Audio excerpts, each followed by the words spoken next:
Bola Ahmed Tinubu has been in undisputed control of Lagos State for the last 23 years. 23 years. That's a lifetime.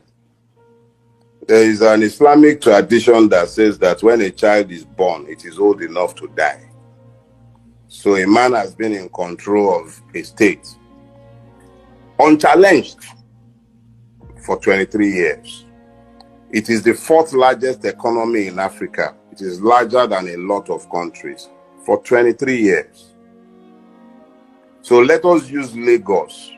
And at least I'm happy that he himself has happily claimed Lagos as the nadir and plateau of his administrative capacities. Let's look at healthcare.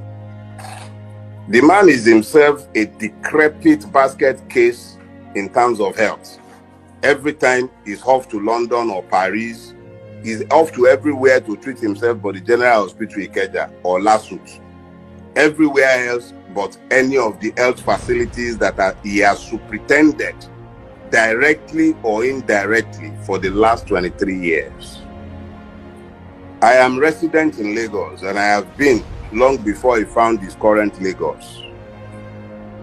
And I can tell you for a fact that there was once upon a time in this Lagos where you could find water when you turn on the public mains, long before it came. Today,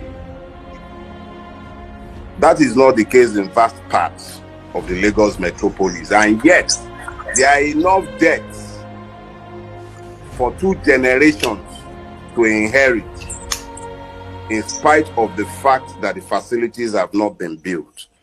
I have lived in the Greater Lekki Peninsula, particularly the Ajiro-Agungi axis, for the last, I've been living here since 2002, so this is my 20th year. Lagos State has not built 1 square inch pipe water in the entire Lekki Peninsula, with the possible exception in some parts of Lekki Phase 1. That is a metropolis housing millions, and yet this is a state below sea level. People are sinking boreholes in their individual homes. The only intervention the state has sought is to tax the boreholes. There is only one road in and out of my metropolis, Lekki. It was built by Jakonde.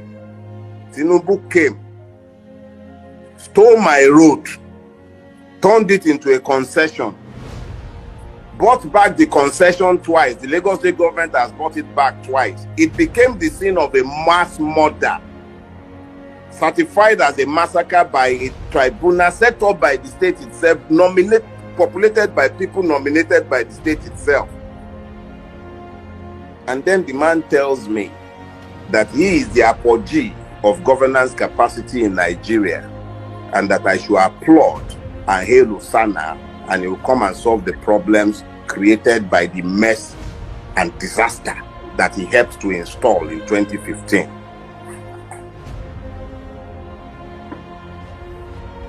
I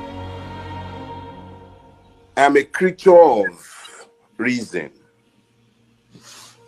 and my brain tells me that it is exceedingly delusional for anyone to suggest that a man who has failed so woefully in so dictatorial control of a state for 23 years, the richest of the states in this country, the 4th largest economy in Nigeria, that has become a glorified slum, a painted sepulchre, no drainage system to speak of, avarice and greed governing everything, shamelessly taking his hand directly into the coffers of the state in the name of a commission for a criminal organization called Alpha Beta, and that is the person that should be the president of my country. Yes, I remember you saying we shouldn't speak to persons, but you see, the problem is persons matter, personality matters, character matters. Who's the man? Who's the man who wants to be my president? Who is he? Who's his father's father's father? What schools did he attend?